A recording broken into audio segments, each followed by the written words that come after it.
one of the last areas I want to finish up on is Is it time already? no, we still have a bit. Well, Oh, the time flies. It's almost tree. It's almost tree. It's, like It's almost 43. tree. Okay, 3 o'clock.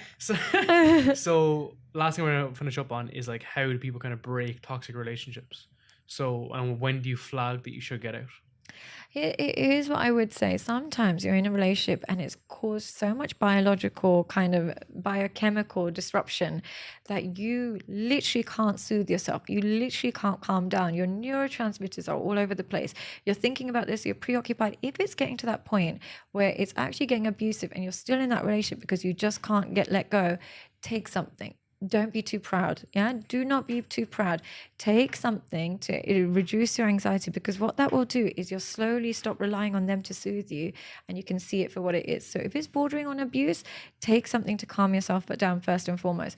If it's not, and it is just a case of you're just attached to the wrong person, here's what it is. In order to maintain that relationship, your love for that, you must be loving that person more than you're respecting yourself. Mm-hmm.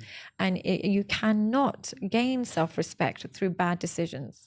Yeah, it's like you're digging the hole deeper. So what happens is you're losing self-respect and you're gaining attachment to them. And every time you go back to them, you lose more self-respect. So you lose any kind of fuel you would have or any strength you would have to leave them. Every time you go back, the self-esteem is going to cost you something. And it usually costs you your self-esteem. So if you take back the wrong person, each time your self-esteem drops, and then your self-esteem is too low to even have that conversation of leaving them. So you have to break that cycle.